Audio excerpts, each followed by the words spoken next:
Hey everybody, so this week we're talking about seed plants. Now, seed plants are tracheophytes, they have vascular tissue. However, unlike the ferns and the fern allies, these produce a seed, and seeds really gave an adaptive advantage to these organisms. So, once seeds evolved, these plants really took off, and you see a whole diversity of these plants throughout the terrestrial world. However, all seeded plants can be broken down into two major categories, gymnosperms and angiosperms. We're going to talk a little bit more about the differences between the two, but these are the two major groups of these plants.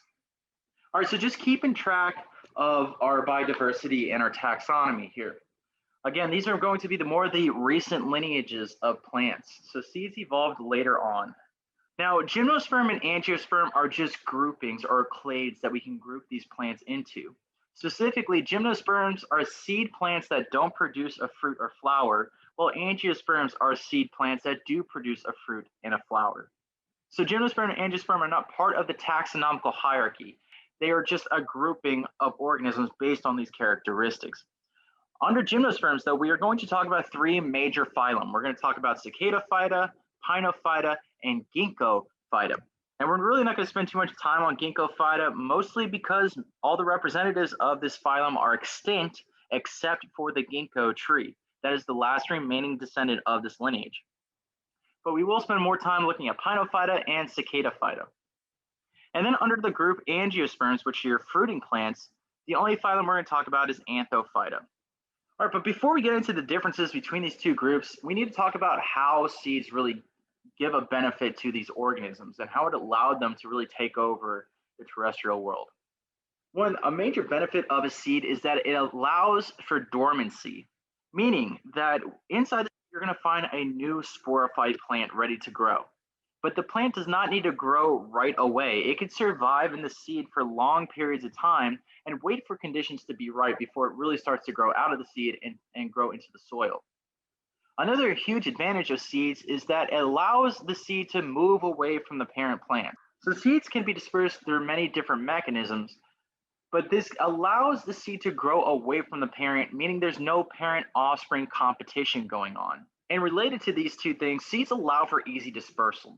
Like I said, there's many different ways seeds can be dispersed, either through wind or being eaten by animals, so on and so forth. But this helps with dispersal. All right, some other characteristics of seeded plants. One, we have an extremely reduced gametophyte stage. So the sporophyte is dominant in these organisms of their alternation generations. And if you remember back to non-tracheophytes where the sporophyte was completely dependent on the gametophyte, the complete opposite is here. Gametophytes are entirely dependent on the sporophyte to survive. So they never grow away from the sporophyte. Also, seeded plants undergo a heterospory, meaning they have two different size spores that they make. We have a megaspore, which is the bigger cell, and we have a microspore, which is a smaller cell. And these spores will develop to be the different gametophytes. All right, and the megaspore, the bigger one, will grow to be the Megagametophyte, which is the female gametophyte, while the microspore will develop to be the microgametophyte, which is the male gametophyte. And we're going to see these prefixes over and over again. Mega referring to female, micro referring to male. So whenever you see that prefix, just know it's talking about the female part of the life cycle, while the micro is referring to the male part of the life cycle. Also in seeded plants, we now have ovules. An ovule is an actual defined organ for reproduction. So we saw archegonium before. Archegonium is a tissue to produce an egg, while ovule is an organ, multiple tissues coming together to produce an egg. In seed plants, we also have pollen, both in gymnosperms and angiosperms. And pollen is that microgametophyte stage, that one end gametophyte, but the male part. And it's the pollen or the microgametophyte itself that is transported in the environment to go find an egg. So the sperm is going to be inside the pollen. Now, this is very different than dispersal with the seedless tracheophytes and the non-tracheophytes. If you remember, sperm were completely dependent on water for fertilization. They had to wait for wet seasons, the sperm were flagellated, and the sperm would swim through the water to find an egg. Here we don't have that problem. We have the entire microgametophyte being transported either by wind or a pollinator to find an egg. And then finally, after fertilization, we have a seed. And again, just like we said before, seeds give a lot of benefits to these plants, specifically dormancy and dispersal. All right, so like I was just saying, we have these prefixes and it all is stemming off of this megaspore and microspore because we have heterospory in these plants. So whenever you see mega, just know it's referring to the female part while the micro is referring to the male. So we can have a megasporangia, which is the sporangia that's going to develop a megaspore. A megaspore is just the spore that's going to develop to be the Megagametophyte or the female gametophyte. And the same thing with the micro. Microsporangia makes a microspore, which develops to be the or gametophyte. All right, so two important aspects of the gametophytes in seeded plants. One, like I said, the male gametophyte is pollen. It is the pollen itself. So the male gametophyte is what's being dispersed into the environment. We don't have a flagellated sperm anymore. Now we have the entire gametophyte being transported either by wind or a pollinator. While the female gametophyte will stay on the parent plant. It will spend its entire life on the parent plant to develop the archegonia and an egg and wait for pollen to land next to it for fertilization. All right, so we're going to start talking about differences between gymnosperms and angiosperms. Gymnosperms do not produce a fruit while angiosperms do, but that is not their only difference. They also have difference in their pollen or the way pollination occurs. In gymnosperms, pollination happens through wind. So here we see this pine pollen here. Pine is a genus under gymnosperm. But looking at this pine pollen, you see these extra structures off on the side that look like Mickey Mouse ears. These are called air bladders. And they're simply there to help this pollen be carried by the wind to find an ovule somewhere that has an egg in it. Comparing that to angiosperms, we do not have those air bladders. Instead, angiosperms rely on pollinators, being animals, either insects or mammals or birds or some sort of pollinator, to come by, collect the pollen on their fur, and then transport it to another plant where it's going to be released to complete pollination. So instead of air bladders, angiosperm pollen actually has little hooks that come off the surface of the pollen. And what's even more interesting is that these hooks are very specific to the type of pollinator that specific plant uses. So hooks vary in shape and size, and these hooks are usually perfectly matched to the hair or the size of the hair strands of the pollinator. All right, but again, the major difference between gymnosperm and angiosperm is that gymnosperms do not produce a fruit, while angiosperms do. They both produce seeds. However, with gymnosperms, the seeds are considered naked, and that's actually where the word gymnosperm comes from. Gym meaning naked, sperm meaning seed. Compared to angiosperms, where angio means vessel, so the seeds are in a vessel, and the vessel here is the fruit. All right, so here's representatives of the three types of phylum that we're talking about for gymnosperms. So we have Pinophyta, which is your pine trees and other types of pines.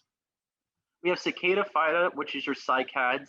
And then we have Ginkgophyta, which we don't really talk about. We just bring it up because almost all of the representatives of Ginkgophyta have gone extinct. The only one that is surviving now is the ginkgo tree. All right, so starting with Cicadophyta or your cycads. These are considered dioecious, meaning that you have a male plant and a female plant. You will not find male and female reproductive organs on the same plant. They are separated.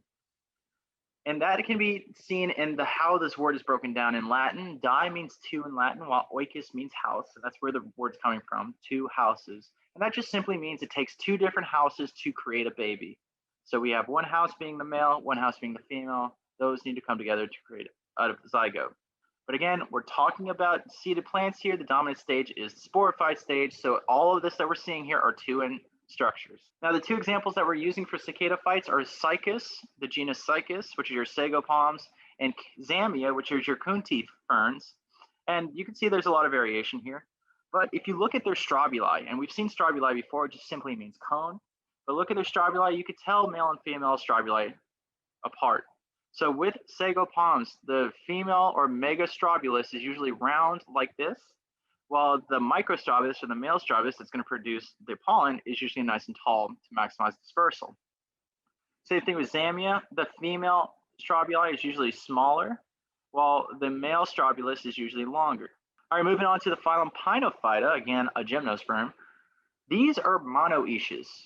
So monoecious meaning one house, means that you find both the male and female organs on the same plant. So if you looked at any pine tree, you would see two different types of pine cones. You would see the microstrobuli or micro pine cone and the megastrobuli, which are the female pine cones. However, it's important to note that pine trees are not the only representatives of the phylum Pinophyta. Spruces, cedars, and redwoods also fall under this phylum. So these are all very closely related. And just looking at them, you could tell how similar they are. They all have needle-like leaves, they all create strobili, and they all are monoecious. Okay, so we're going to go through the life cycle of a gymnosperm really fast. I would take the time to draw this out yourself because it's going to help you immensely remember all this stuff. We're going to use pine trees as an example, but this is true for all gymnosperms, whether they're monoecious or dioecious. The same processes occur. All right, so here, let's start with our pine tree, which is your sporophyte stage, your mature sporophyte, which is all 2N. On this pine tree, you're going to find two types of cones, two strobili. You're going to have a megastrobulus, which is your female cone, and your microstrobulus, which is your male cone. All right, starting with the microstrobulus, it's pretty simple, so we're going to start there. The microstrobulus is made up of all of these modified leaves that come off of it. Those things sticking out of cones are considered types of leaves, and we call these sporophyll. Phyll means leaf in Latin. Spora means produces spores. So this is a modified leaf that's going to produce the spores. Specifically, since we're talking about the male cone, we call this a microsporophyll. Inside the microsporophyll, that's where you're going to find microsporangium. And that microsporangium is going to release the microspore mother cell. And that microspore mother cell is what divides through meiosis to create a microspore. And that microspore then will develop to be the microgametophyte, which is the pollen itself. Now, going from microspore to microgametophyte happens really fast, so we usually don't show those steps, but just know it's still following that alternation of generation cycle. We go from microspore to microgametophyte, and the pollen itself is the microgametophyte. Comparing that to the female strobulus or the megastrobulus. Again, the megastrobulus also has megasporophyll, which are those modified leaves that make spores. And if you look towards the base of the megasporophyll, that's when you're going to see that ovule. And an ovule is that reproductive organ. It is multiple tissues, so we consider it an organ, and it's specifically used for reproduction. All right, looking at the premature ovule. So it's important to keep track of premature and mature ovules. Premature ovule, what you're going to find is a bunch of sporangium, megasporangium to be specific, and a megaspore mother cell. So here is an ovule close up right here. It's surrounded by this tissue called an integument. This integument is going to turn into the seed coat later on. It's actually part of the parent plant. And then in here, you're going to have megasporangium and a megaspore mother cell. Here they're calling a megaspore site, same thing. But that megaspore mother cell is what undergoes meiosis to create the megaspore. Once a megaspore is made, it's going to divide to become the megagametophyte. So here was premature, then we have the megaspore dividing and growing into becoming the megagametophyte. And now you have a megagametophyte inside this ovule. And on the megagametophyte, you're going to have specialized tissue called archegonium that is going to produce an egg. Now, all this tissue is haploid in here because it's all part of the megagametophyte. All right, so let's see what happens with fertilization. So we had this pollen land next to the ovule, and it's going to land at the opening of this integument, and this is called a micropyle. Pyle means hallway, so this is just saying a hallway for the micro or the male. So the pollen lands next to the micropyle, which is just an opening into the integument. The first thing that's going to happen is that the microgametophyte, or the pollen, is going to grow a tube cell. And a tube cell is just a cell that creates a tube connecting the pollen to the egg. So now we're coming down here. We have egg and archegonium. We're going to have a tube cell growing from the pollen to this egg that is in the archegonium. Once the tube cell is established, then the pollen is going to release a generative cell, which is acting as a sperm cell. So a generative cell is just going to donate its DNA. That DNA is going to travel down the tube cell that was established and then fertilize the egg, creating a zygote. And that zygote is going to start dividing under mitosis to grow a little bit into an embryo, which we have an embryo here. Once that happens, the female gametophyte is not finished. The female gametophyte will then break down its tissue to become nutrition or nutrients for that embryo. So the nutrients for the growing embryo will come from that megagametophyte, meaning that tissue is 1N. After fertilization and we have our embryo, the integument is going to close its micropyle, so that hallway is going to disappear, and the integument is going to harden into the seed coat. And that's where we get our seed from. So the seed consists of a hard seed coat that came from the integument, the nutritive tissue that came from the female gametophyte, and the embryo that was created through fertilization. So the seed can then go out into the environment and start the whole process over again, growing this new sporophyte and developing into a tree. Okay, so just looking at examples of parts of this life stage. So first, again, spinous is monoecious, meaning you have both male and female parts on the same tree. And here you can see the two different strobili. We have a microstrobulus, which is the male cone, and a megastrobulus, which is the female cone. So the microstrobulus is going to have all the male reproductive parts, while the megastrobulus is going to have all the female reproductive parts. All right, so taking a cross section of the microstrobulus, here we're looking at a single microsporophyll, that modified leaf. Inside the microsporophyll, you're going to find microsporangium coating it. So along the edges here, you're going to see microsporangium. Again, this is the tissue that's going to make the microspore. So a microspore mother cell is going to be released, divide through meiosis, create a microspore. That microspore then develops into a microgametophyte. Well, that development from microspore to microgametophyte happens really fast. So we're not showing you this here. Instead, you're seeing the end product, which is the microgametophytes, which are all these little tiny grains of pollen that are inside this microsporophyll. And you can even see some of the air bladders, since this is gymnosperms and the pollen is transported by wind. Okay, so just take a closer look at these spores under a microscope. So once a spore lands at the micropyle of an ovule, the first thing that's going to happen is a tube cell is going to start developing a tube connecting the pollen to the egg. So here's just a picture of that tube starting to develop. So you'll have your pollen grain, it will grow a tube cell that goes towards the egg. And once that tube cell is established, then the pollen is going to release its generative cell nucleus, and this is acting as sperm. And that nucleus is going to go down the tube cell and then fertilize that egg that is at the end of the tube cell. Once that egg is fertilized, then you have your zygote and fertilization is complete. Okay, so here's a cross section of the female ovule. This is premature, so keep track of premature versus mature ovules because you'll find different structures in them. This ovule is at the base of the megasporophyll, that modified leaf of the cone. So here's the megasporophyll. Down here is your ovule. Since this is premature, what you're going to find here is megasporangium and a megaspore mother cell. So this big cell down here is your megaspore mother cell. This is what's going to undergo meiosis to create megaspores. Those megaspores are then going to develop to be the megagametophyte.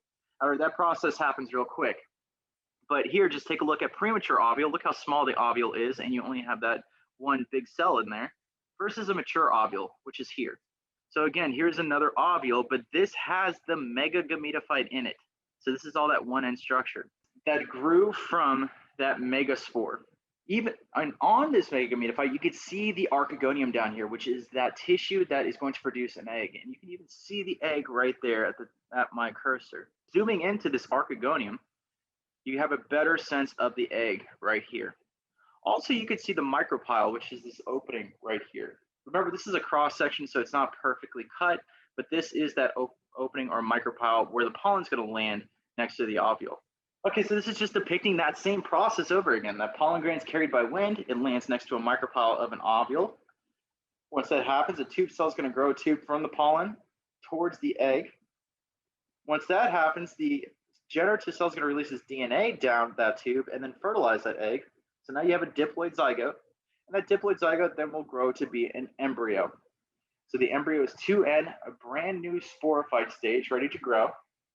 That megagametophyte that was in the ovule then breaks down to be nutritive tissue, or a food supply for the embryo. That is also now going to be 1N tissue.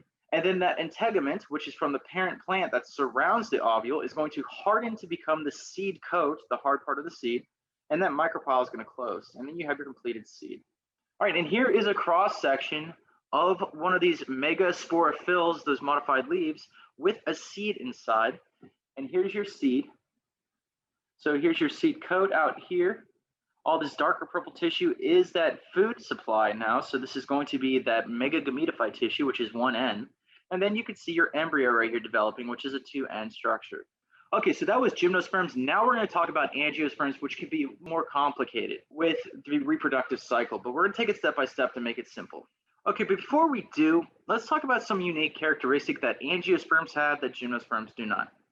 Now remember, both of these are vascular plants and both of them create seeds. However, the main difference is that angiosperms will produce a flower And that's mostly because, unlike gymnosperms, they pollinate using pollinators, which means using insects, birds, other animals, things like that. So it needs to attract these organisms in order to come and collect pollen. So that's why we have flowers in angiosperms. And remember, gymnosperms uses wind, and that's why they don't have flowers, and that's why you see those air sacs on the pollen itself. Another unique characteristic of angiosperms is that they have double fertilization, and we're going to talk about this when we look at the life cycle. But in double fertilization, two things are fertilized during this whole life cycle. One, the egg is fertilized to become a zygote, and then we have this polar nucleated cell that is also fertilized that becomes an endosperm, which is a unique structure in angiosperms. That endosperm is going to act as the nutritive tissue for the seed once this is all completed. And then finally, the last thing that angiosperms do that gymnosperms don't is that they produce a fruit. And a fruit is simply a vessel that is going to house many seeds. All right, but before going further, we do need to talk about the parts of the flower. So flowers are usually have both male and female parts to them. So the female part is considered a pistil, while the male part is considered a stamen. Now, looking at the male part first, it's pretty simple. You have two parts. You have a filament, which is holding up the anther nice and high, and then you have the anther itself. The anther is where you're going to find your microsporangium that releases a microspore that develops to be the microgametophyte, which is the pollen. So pollen is being produced here in the anther. And the reason we have this filament is because you want this nice and tall to maximize dispersal. So when insects or animals come along, it makes sure this ensures that pollen is going to attach to their fur. All right, now looking at the pistil, there's actually three sections to the pistil of a flower. We have a stigma, which is a sticky top, and this is going to be used to catch any pollen off of any insects or animals. Then we have a style, which is a hallway that's going from the stigma down to the ovary, which is the bottom of the pistil. Now, you might be wondering what the difference between an ovary and an ovule is. Well, an ovary holds multiple ovules. So we still have these reproductive organs called ovules, but there are going to be tons of them inside this ovary. And each one of these ovules can produce its own seed and after fertilization. All right, so talking about after everything is said and done, ovules will become seeds. So you can have many seeds inside this flower. And then the ovary itself is what's going to swell up and become a fruit to hold those seeds. All right, so here we go. We're going to talk about the reproductive cycle in angiosperms. And this is considered double fertilization because actually two fertilization events happen. Fertilization simply means a sperm nucleus merging with an egg nucleus to create this diploid zygote. That's what we mean by fertilization. All right, so let's start here with the parent plants. Hopefully everybody knows what ploidy this is. Since we're talking about gymnosperms and angiosperms are seeded plants, we know that the dominant stage is sporophyte, which means this parent plant must be a sporophyte or 2N. Now we're going to focus on one ovule. There's usually multiple ovules in this ovary, but we're just going to look at one ovule. And at this ovule, you're also going to find integument surrounding the ovule and a micropyle, just like we saw in the gymnosperms. Okay, so let's talk about premature versus mature ovule. So within the ovule prematurely, we have megasporangium, which releases a megaspore mother cell. That megaspore mother cell is what undergoes meiosis to create a megaspore. Now, if you remember your product of meiosis, you start with a 2N parent cell and end with 4 haploid cells. Well, 3 of the 4 haploid cells are going to deteriorate, and only one of them are going to survive. So that one haploid cell is now your megaspore. And that megaspore is what's going to divide through mitosis to create the Megagametophyte. Here, with the Megagametophyte, it is only 7 cells big. All right, there's only 7 cells to the Megagametophyte of an angiosperm. So this is extremely reduced, especially when you compare it to gymnosperms, which could have thousands of cells inside the Megagametophyte. All right, so this was premature. All you're going to see is a megaspore, and then mature, you're going to see the Megagametophyte inside this ovule. Now, there are 7 cells, like we said, but you need to know all these different types of cells. So near the tip, they're going to find 3 antipodal cells. Below that, you're going to find a polar nucleated cell that actually has 2 nuclei inside of it. Now, each of these nuclei are haploid. They're not merged together to have pairs of chromosomes. There's only 1 chromosome per gene, or 1 allele per gene in this cell for each one of these nuclei. And these 2 nuclei are not fused together. So we consider this N plus N when this happens. Below the polar nucleated cell, we have two synergid cells on each side of an egg. Now, the synergid cells are important. They're there to release chemical cues to guide the tube cell of a pollen to find the egg. Now, this is important because in an ovary, you could have thousands of ovules, and you need to know which one is ready to be fertilized. Well, this is a surefire way to make sure only the right ovule is having a tube cell being grown to it. So once an ovule is developed, it has the synergid cells to release chemical cues that guide that tube cell to the ovule. All right, going back to the male part, which is the anther, in here you're going to find microsporangium, which releases a microspore mother cell, which divides through meiosis to create the microspore. That microspore then develops to be the microgametophyte.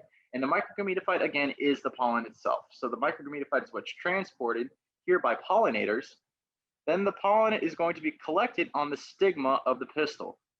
Once that happens, the pollen is going to detect chemical cues of the ovules that are ready inside the ovary, and it's going to start growing its tube cell.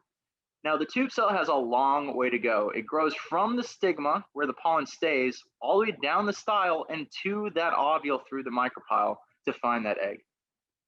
Once that happens, that pollen is then going to release their generative cell DNA, just like we saw in the gymnosperms, except on the way down, as the DNA is traveling down the tube cell, it undergoes a mitosis event.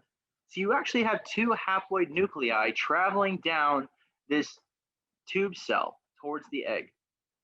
And this is important for doublet fertilization, which we'll see in a second. All right, so once the two nuclei from the sperm make it to the ovule, one of them is going to go and fertilize the egg. And what do you get when you fertilize an egg? You get a zygote. All right, so we're going to establish our zygote from that fertilization event. But that second nuclei is going to go past the egg and actually fertilize that polar nucleated cell, that N+N cell. When that happens, all three of the nuclei will merge together. So if all three of these nuclei are merged together, what ploidy is this endosperm? Well, it is 3N or triploid in this scenario. So once this happens, we consider it an endosperm. We don't consider it a polar nucleated cell anymore. We call it an endosperm. And that endosperm is what's going to act as food source for the seed. So comparing this to gymnosperms, we saw that the Megagametophyte is what broke down to be the food source for the seed in gymnosperms, which was haploid. Here we have an endosperm that is going to give nutrients to the embryo, which is triploid. Very big difference. And this is a result of double fertilization. All right, once everything's said and done, we have that integument close its micropyle and harden to be a seed coat. We have our zygote develop to be an embryo, which is that new sporophyte ready to start growing somewhere. We have our endosperm that is nutrient tissue, which is 3N, and we have the seed coat surrounding the seed. And those seeds are then dispersed into the environment to start the whole process over again. All right, that might seem really complicated, but if you take your time and draw this stuff out yourself, it becomes a lot easier to understand. And I would do that. I would take the time to draw out the gymnosperm life cycle and then take the time to draw out the angiosperm life cycle and have them side by side so you can compare and contrast the two. Because there is a lot of similarities between the two, but there are also major differences between the two. And as a result, we have different outcomes for their life cycles. All right, so just to show some cross sections of these structures, first we have a cross section of an anther, which is that top part of the male reproductive organ. Here you're going to find microsporangium, which is the tissue lining each one of these chambers. And inside there, we have the microspores that are released to grow to be the microgametophyte, which is the pollen itself. Please ignore this slide. Microspores and pollen grains are not the same thing. Pollen grains are grown from the microspores. It's just microspores develop to be the microgametophyte so fast that we really don't see them in these cross sections. All right, and then just looking at different types of pollen that are available in angiosperms. Comparing this to the gymnosperms, we saw that gymnosperms had air bladders for wind transport. But because angiosperms use pollinators for pollen transport, they don't have those air bladders. Instead, they're going to have little hook-like structures that coat the entire pollen. And what's interesting is that these hooks vary in size and shape and are specifically matched to the specific pollinator that these plants use. So if there's a certain type of flowering plant that uses bees, it's going to have a hook on its pollen that perfectly matches the hair of a bee to make sure it attaches to that pollinator. And so on and so forth with the different types of pollinators for the different types of plants there are. So these hooks are very specialized to the pollinator themselves. And also you can see there's a lot of different shapes and sizes depending on which species of angiosperm that you're looking at. All right, here we're looking at a cross section of the ovary. So this is a premature ovary, so these do not have gametophytes in them yet. So this is just a cross section of the ovary of the flower. Here you see the ovules. So here they're arranged in a circular pattern, so they're probably circular in here. And here, this is a premature ovule, and all you're going to see is the megaspore mother cell inside this ovule. And again, what happens with the megaspore mother cell, it divides through meiosis to create a megaspore.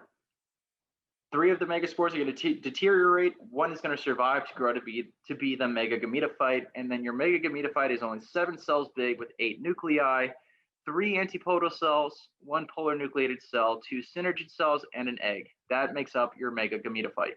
And again, with double fertilization, we have a tube cell grow from the pollen to a ready ovule. After that, the DNA of the generative cell is released and undergoes mitosis. So you actually have 2 nuclei from the sperm or generative cell. 1 will go and develop or fertilize the egg, while the other one goes and fertilizes that polar nucleated cell. And the result of this double fertilization is a zygote and an endosperm, where the zygote's going to grow to be the embryo and then eventually the future plant, while the endosperm is going to act as nutritive tissue for the seed and this embryo. And then finally, the ovary that housed all these ovules is going to become the fruit itself. So again, ovaries have multiple ovules. Each ovule becomes a seed after fertilization. Once that happens, the ovary swells to become a fruit, and that's why we see multiple seeds inside fruits. All right, so that's everything I wanted to discuss in this video. Again, I would encourage everybody to take their time to draw out the different life cycles. Make sure you understand the ploidy of everything that's going on and the different types of cellular division that's happening at each process, and that you can recognize any of these structures along the way.